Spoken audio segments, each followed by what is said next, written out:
Hello, এখন বাজতে চলছে সকাল কটা বাজে 8:30। তো বাড়ির সমস্ত কাজবাজ করে এদিকে আসলাম বাড়ির পেছনে। সকালবেলা খাওয়া দাওয়া শেষ, তো তোমাদের সাথে কিছু কথা শেয়ার করব। তো দেখো বন্ধুরা, দেখতে দেখতে কিন্তু চলেই আসলো ছোটো ছেলের অন্নপ্রাশন পঞ্জিকা দেখে। আমাদের তো হচ্ছে ব্রাহ্মণ না, অধিকারী মানে আর কি, ব্রাহ্মণ দিয়ে আর কি একটা দিন নির্ধারণ করা হলো, ভালো দিন নির্ধারণ করা হলো। তো ছোট বড় ছেলে যেরকম 8 মাসে দিয়েছিলাম, ছোট ছেলেটা 6 মাসে দিব। তার কারণটা বলছি, তার কারণ হচ্ছে ছোট ছেলে এখন থেকেই ওর মাড়িটা একটু শক্ত শক্ত দেখছি, মানে মাড়িটা একটু শক্ত হয়ে গেছে। তো যাই হোক, যেহেতু মাড়ি শক্ত হয়ে গেছে আর দাঁত উঠলে না তো অন্নপ্রাশন হয় না, তোমরা জানো। তো আর তোমাদের আগেই বলেছি, যা দিব 2 ছেলেকে সমান সমান সমস্ত কিছুই। তো ওরটা যেহেতু 8 মাসে করেছি, ওরটা 6 মাসে করতে হবে, কারণ যেহেতু মাড়ি শক্ত হয়ে গেছে। তো সমস্তটা তোমরা দেখতেই পারবে। আর ডেটও মোটামুটি একটা নির্ধারণ করাই হলো, কয়েকটা ডেট দিয়েছে, তার মধ্যে আমরা চুজ করলাম আর কি। 2টা অপশানের মধ্যে আছে, যে কোনো একটা হবে আর কি। তো তোমাদের আমি অনেক দিন আগেই অনেক দিন না, এই 2-3 দিন হলো একটা ভিডিও, 2টা ভিডিওতে আমি বলেছিলাম যে আমি কি বাড়িতে বলবো কি না। তার মধ্যে তোমরা তোমাদের অনেকেরই পয়েন্ট অফ ভিউ তোমরা দিয়েছো। কেউ কেউ বলেছো হ্যাঁ আমি তো তোমার নিমন্ত্রণ করাটা উচিত, কারণ হচ্ছে যেহেতু তোমার বাবা হয় তোমার। আই প্রিয়া,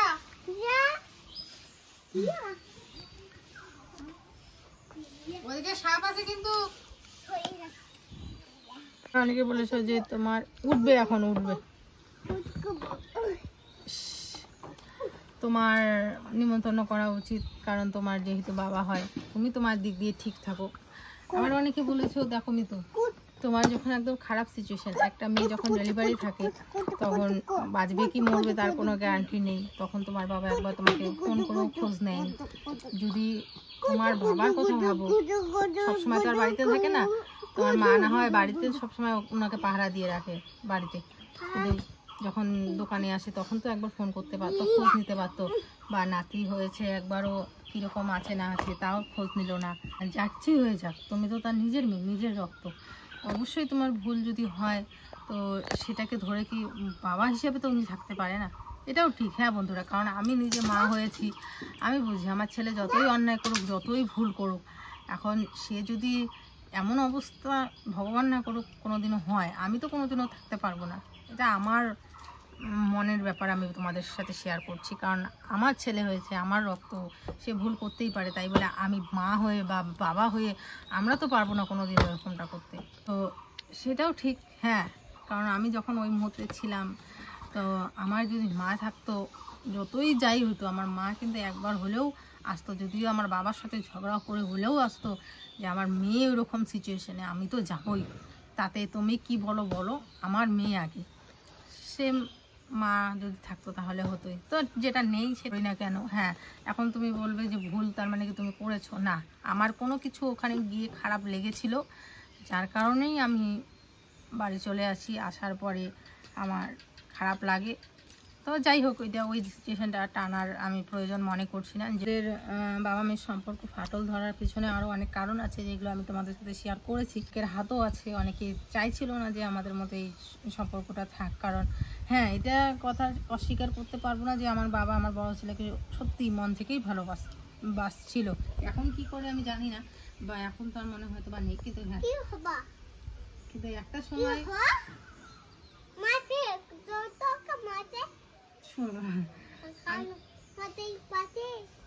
তুমি এটা কোথায় উঠছো বাবা? তো একটা সময় ছিল যে বাবা ভালোবাসছিল, আর ওইটা হয়তো বা অনেকের সহ্য হচ্ছিল না, কারণ আমি দেখছিলাম সিচুয়েশনগুলো। কারণ আমার বাবা অনেকটা ভালোবেসে ফেলেছিল আমার ছেলে। তো ঘন ঘন আসতো, প্রতিদিন ফোন করতো, 2 বেলা করে খোঁজ, সকালবেলা করে ফোন করতো, রাত্রেবেলা ফোন করতো দোকানে এসে, তারপর ভিডিও কল করতো, তারপরে পুচকুর সাথে কথা বলতো। তখন তো অনেকটা ছোট ছিল, আদো একটুখানি করে কথা বলতো, ফোন করতো। তারপরে অনেক সময় ওর জ্বর হতো, হ্যান হতো, তখন আমাকে ফোন করে বকাবকিও দিত যে তোর কারণেই হচ্ছে, তুই হয়তো বা কেয়ার নিস নাই, হ্যান না। ইভেন ওর যখন মানে সুযোগ পেতো আর কি, তখন ফট করে চলে আসতো। তোমরা দেখেছো হয়তো ভিডিওতে, প্রচণ্ড ঠান্ডা একটা ওয়েদার ছিল। বাবা এখানে পূজা করতে এসেছিলো, কালী পূজা, সারা রাত ধরে পূজা করার পরেও কিন্তু ভোর তখন 5টা বাজে তখন আসছিল, এসে ওকে বলছিল যে বাড়িতে নিয়ে আয়, একবার দাদুভাইকে দেখি। প্রসাদ ঠোসাদ নিয়ে আসছিল আমার ছেলেকে দেখতে, তারপরে আমাকে শাড়ি দিয়ে গেছিলো। তারপরে আমিও যখনই বাড়িতে যেতাম অনেকগুলো করে ফল দিয়ে দিত, যেরকম আমার ছেলে তখন খুব খেতে ভালোবাসতো, কি বলে ওটাকে, কমলা কমলা টমলা দিয়ে দিত। তো এগুলোই হয়তো বা অনেকে সহ্য হয়নি। আর তার থেকেও বড় কথা, আমাদের ফ্যামিলিতে ছেলে সন্তান ছিল না, যেটা ছিল না সেটাই বলছি। সবাই মেয়েই ছিলাম। আমরা জ্যাঠার বোন ছিল, আমরা 2 বোন ছিলাম। তো আমাদের বাড়িতে প্রথম ছেলে যদি বাচ্চা হয়ে থাকে সেটা হচ্ছে আমার ছেলে। তো যার কারণে খুব ভালোবাসছিল আমার ছেলেকে। তো এটাই আর কি কারণ, যে ভালোবেসে ফেললে তো বুঝতেই পারো অনেক প্রবলেমই হবে অনেকের, তার মধ্যে দেওয়া থোয়া আরও অনেক কিছু আছে। তো যাই হোক, পুরানো কাসন্দি ঢালতে চাই না। তো আমার যখন ডেলিভারির সিচুয়েশান আসে, প্রত্যেকটা মেয়েরই তো অবশ্যই মার কথা খুব মনে পড়ে। তো আমারও প্রচণ্ড মনে পড়তো, হ্যাঁ প্রচণ্ড মনে পড়ছিল। আমি যখন ওটি রুমে যাচ্ছিলাম তখন খুব খুব আমার মনে পড়ছিল। সবথেকে বেশি তো বড় ছেলের সময় মনে পড়েছিল, যে ওটি রুমে আমার ওখানে দেখছিলাম আমি সবাই আছে, শ্বশুরবাড়ির লোকরা সবাই ছিল, কিন্তু আমার কেউ ছিল না। এটা দেখে খুব কষ্ট লাগছিল। প্রথমবারের কথা, দ্বিতীয়বারের কথাও সেম। তখন আরও একটা এক্সট্রা টেনশন ছিল যে ও একা বাড়িতে ছিল, যদি বা আমার মা থাকতো হয়তো বা অনেকটা সাপোর্ট পেতাম আমার। তো যাই হোক, যেখানে আমার শ্বশুরবাড়ির লোক সবাই অনেক হেল্প করছে, দিদিরা, আমার ননদরা অনেক করেছে। এগুলো মানে যেটা করেছে সেটা আমি কোনোদিনও অস্বীকার করতে পারবো না যে করেনি, অনেক করেছে। তো যাই হোক, যেটা বলছিলাম, হ্যাঁ ওখানে দাঁড়িয়ে তোমরা যখন বলছো তোমাদের বাড়িতে এত ধুমধাম করে কালী পূজা হয়েছে, এত অনুষ্ঠান হয়েছে, তোমার বাবা তো একবারও তোমাকে বলতে পারতো, বা তোমার ওটিতে অপারেশন হলো তোমাকে যেতে পারতো। তোমার একটা অপারেশন না, তোমার 3টে অপারেশন হলো। যখন বড় ছেলে হলো তখনও খোঁজ নেয়নি। তোমার যখন এখানে টিউমার অপারেশন হলো শিলিগুড়িতে গিয়ে, তখনও খোঁজ নেয়নি যে একটা টিউমার অপারেশন হলো, একটা খোঁজ নেই। বাচ্চা নিয়ে এত দূরে, আমি তখন হচ্ছে আমি, তোমাদের দাদা ভাই আর হচ্ছে ও গেছিলাম, মানে আমার বড় ছেলে গেছিল। তো মাসির বাড়িতে গিয়ে তখন আমার অপারেশন হলো, তখনও একবারও খোঁজ নেয়নি। এখানে অপারেশনটা হয়নি, শিলিগুড়িতে গিয়ে এত দূরে জায়গায় গিয়ে আমার একটা অপারেশন। তখনও সত্যি কথা বলতে আমার মামার বাড়ির লোক অনেক হেল্প করছে আমার। এখানে আমার মাসিরা আমাকে নিয়ে গিয়ে মেসো, ওখানে গিয়ে আমার ট্রিটমেন্ট করা। মেসো সেদিনকা মনে হয় অফিসও যায়নি, সেদিনকে আমার জন্য বলছিল আমি নিয়ে যাব। অপারেশন হলো। তো যাই হোক, অনেক করেছে। ওখানে আমি ছিলাম 2 দিনের মতো, আরও থাকতে বলছিল যে একবারে সেলাই টেলাই কেটে তারপরে যা, কিন্তু যেহেতু বাড়িতেও আসতে হবে, তারপরে মেসো নিজে আমাদের গাড়ি করে দিয়ে গেছিলো ফালাকাটা অবধি। তারপরে এখান থেকে এত আসলাম, সমস্তটা তোমরা ভিডিওতে দেখেইছো। তো যাই হোক, এখন যেটা কথা বলছি, যে এই দিকগুলো ভাবলে তখন মনে হয় যে না, ঠিক আছে না বলি, কিন্তু আবার একটা দিক দিয়ে ভাবি যে আমার বড় ছেলে যতই হোক যাই হোক তার দাদুর আশীর্বাদ পেয়েছে, 1 দিন 2 দিনের জন্য হলেও তার ভালোবাসা পেয়েছে। তো আমার মনে হচ্ছিল যে ছোটো ছেলের সময়ও আমি ইনভাইটটা করি। তো আমার মন বলছে, তো যতই যাই হোক, এটা তো আমি অস্বীকার করতে পারবো না যে সে আমাকে জন্ম দিয়েছে। আর আমাকে যদি এখনও যদি কেউ বলে তোর বাবার নাম কি, আমি তো নিশ্চয়ই বলবো যে আমার বাবার নাম যেটা সেটাই, অন্য কারো নাম তো আর বলতে পারবো না। তো এই হচ্ছে কথা। আমি আমার কর্তব্য করি, আমি ফোন করি। আর তোমরা অনেকে বলছে গিয়ে নিমন্ত্রণ করতে। তো ব্যাপারটা হলো, বাড়িটা আমার বাবার একান্ত ব্যক্তিগত বাড়ি না, বা আমার বাবার নিজেরই বাড়ি। মানে বাবা যে এই বাড়িতে একা থাকে তা না, ওই বাড়িটা হচ্ছে আমার জেঠু আর আমার বাবা দুজনের। আর যেহেতু জয়েন্ট ফ্যামিলি, তো বাবার বাড়ি হলে আমি কোন দিন চলে যেতাম আজ। হ্যাঁ, বাবার সাথে আমার একটা মিসআন্ডারস্ট্যান্ডিং হয়েছে, তার পেছনেও অনেক কারণ আছে, বলতে গেলে অনেক কিছু, না বললে কিছুই না। আর আমার সেই সিচুয়েশনে আমার তখন খারাপ লেগেছিল, আমার কষ্ট লেগেছিল, অনেক কিছু, সম্মানে লেগেছিল, কষ্ট লেগেছিল। তারপর নিজেকে কীরকম জানি একটা বোঝা মনে হচ্ছিল যে আমার হয়তো ওই বাড়িটাই না। বিয়ের আগেও যখন যেতাম তখন কোনো কথাবার্তা বা মানে মানুষের একটা বডি ল্যাঙ্গুয়েজ বা কথাবার্তা, এগুলো দিয়ে না অনেক সময় বুঝিয়ে দেয় যে এটা আমার বাড়ি না, এটা আমি শুধুমাত্র ওখানে ঘুরতে গিয়েছি, মানে গেস্ট হিসাবে। কারণ ওই বাড়ি যে আরও দুজন মেয়ে আছে, তারা যেরকম বিঝিঝাক অনেক কাজ করে বা কারো পারমিশন নেওয়া বা কোনো কিছু নেওয়া, মানে ওটা ওদের বাড়ি। একটা মানুষের নিজের বাড়ি থাকলে যেরকম আমার শ্বশুর বাড়িতে আমি কি করব না করব সেটা তো আমি কারো কাছে পারমিশন নিয়ে করি না। না, আমার বাড়ি, আমার যেটা ভালো লাগে আমি সেটা করি। তো আমি যখন ওই বাড়িতে যাই সেই জিনিসটা আমি কোনোদিনও পাইনি, না বিয়ের আগে পেয়েছি না বিয়ের পরে। আমি বিয়ের আগেও খুব কম যেতাম, বছরে একবার যেতাম, হয়তো বা কালী পুজোর সময়, হ্যাঁ হয়তো না, কালী পুজোর সময় যেতাম, তাছাড়া আমি যেতাম না। কিন্তু হ্যাঁ, এই বাড়ির তুলনায় আমার মামার বাড়িতে বলতে পারো আমার আধিপত্যটা বা জোরটা বেশি থাকতো। আমি এখানে বেঝিঝাক যেটা খুশি সেটা মন যেটা চায় আমি সেটাই করতে পারতাম। বা মানে আমার নিজের বাড়ি থেকে আমার এই বাড়ির প্রতি টান ভালোবাসা সমস্তটাই বেশি ছিল, কারণ এটাই আমার আপন বাড়ি ছিল। ওখানে সেরকম করে যেতামও না।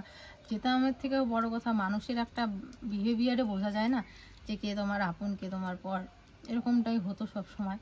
আর বাবা তো সেরকমটাও আসতো না, ওই আমার বার্থডেতে একবার আসতো বা পূজার সময় এরকমটাই হতো আর কি, তাছাড়া তো আসতো না।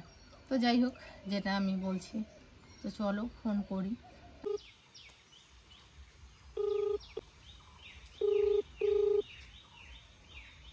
আপনি কল করছেন। তো প্রথমবার করলাম তুললো না, চলো আরেকবার করি।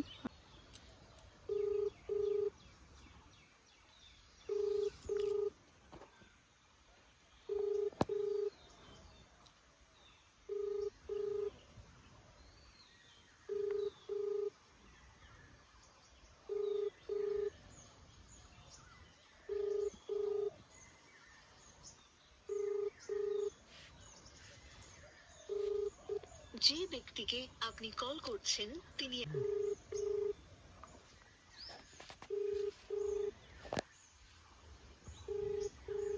আচ্ছা, অনেক মাস পর ফোন করতেছি, বুকের ভেতরে কিরকম জানি একটা ধক ধক ধক ধক করতেছে।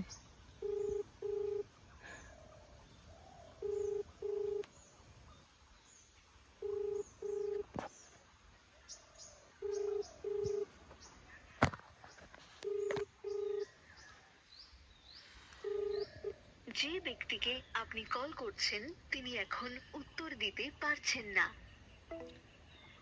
আবার করি।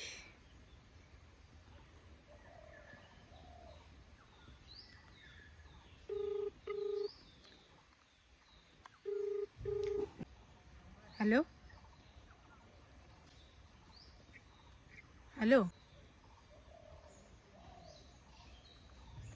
হ্যালো, বাবা ফোনটা রিসিভ করলো, দেখতেই পারলে। ফোনটা ধরে আমার গলার আওয়াজটা শুনলো, শিওর হলো যে আমি, তো ফোনটা কেটে দিল। দেখতেই তো পেলে সমস্তটাই। আরেকবার করি।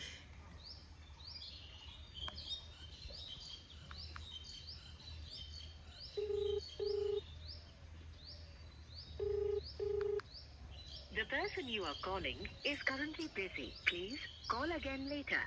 যে ব্যক্তিকে আপনি কল করছেন তিনি বর্তমানে ব্যস্ত আছেন, দয়া করে পুনরায় চেষ্টা করুন। आप जिस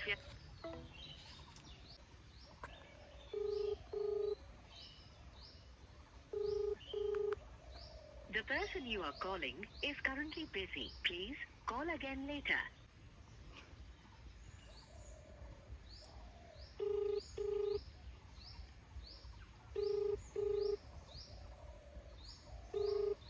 The number you have dialed is currently busy. Please try later. আপনার ডায়াল করা নম্বর বর্তমানে ব্যস্ত আছে, অনুগ্রহ করে পরে চেষ্টা করুন। তো যাই হোক বন্ধুরা, দেখলেই 7-8 বার কল করলাম, প্রথমে তো রিসিভ করেনি, তারপরে রিসিভ করে যে আমার গলার আওয়াজ শুনলো তো কেটে দিল। তো আমার কপাল খারাপ সব দিক দিয়ে, শুরু থেকে শেষ অবধি কপাল খারাপ কপাল খারাপ কপাল খারাপ। একটা কালকে ভিডিও দেখছিলাম, তো ওই কথাটা এখন খুব মনে পড়তেছে, যে ভিডিওটা দেখলাম, যে একটা বাংলাদেশেরই ভিডিও। সেটা হচ্ছে একটা বয়স্ক মহিলা বলতেছিল যে ভগবানের কোনো দোষ নেই, মানে বিধাতার কোনো দোষ নেই। যখন আমার ভাগ্য লিখতেছিল তখন হয়তো বা কম্বলের তখন হয়তো বা বিধাতার কলমের কালি শেষ হয়ে গেছিল। এটা বিধাতার কোনো দোষ নেই, এটা বিধাতার কোনো দোষ নেই যে ওনার কলমের কালি শেষ হয়ে গেছিলো, তাই হয়তো বা আমার যখন ভাগ্য লিখতেছিল তখন আমার সুখটা লিখতে পারেনি। সে আমার ক্ষেত্রেও হয়তো বা বিধাতা যখন আমার ভাগ্য লিখতেছিল তখন হয়তো তার কলমের কালি শেষ হয়ে গেছে, তাই হয়তো বা দুঃখটাও লিখছে, কিছু সুখ লিখছে, কিন্তু তার মধ্যে কষ্টটা একটুখানি বেশিই লিখছে। তো যার কারণে ছোটোর থেকেই সমস্ত কিছুই দেখো আমি বঞ্চিত হয়েছিলাম। মায়ের ভালোবাসা, বাবার ভালোবাসা, নিজের রক্তের সম্পর্ক লোকগুলোর সাথে ভালোবাসা, সমস্তটাই। এটা হয়তো বা অনেকেই মজা পাবে জিনিসগুলো দেখার পরে, সিচুয়েশনগুলো দেখার পরে, কিন্তু আমি ঠিক আছে, হয়তো বা একদিক দিয়ে ভগবান বলে যে নে, তুই সবসময় বলিস না বাবার ভালোবাসা পাসনি, বাবার ভালোবাসা পাসনি, তো তোকে দুইটা বাবা দিয়ে দিই, তাতে তোর ভালোবাসার কোনো কমতি না হয়। তার জন্যই হয়তো বা আমাকে 2টা বাবা দিয়েছে। তো যাই হোক, আর কি বলবো, কিছু বলার নেই আমার। কারণ এখন যদি আমি এখন বলতে যাই আমি খুব ইমোশনাল হয়ে যাব, আমি জানি। আর আমি এটাও জানি আজকে আমার সারা দিনটা খুব খারাপ যাবে, কারণ আমি এই জিনিসগুলো যখন ভাবতে আমার প্রচণ্ড মাথা ব্যথা করে। আমি তখন সেই দিনটা আমার খুব খারাপ যায়। আমার আজকের দিনটাও হয়তো বা সেরকমটাই যাবে। আর বারবার আমাকে এই জিনিসগুলো থেকে অনেক দূরে রাখে। তো যাই হোক, আর কিছু বলবো না, আজকের মতো ভিডিওটা এখানেই রাখছি।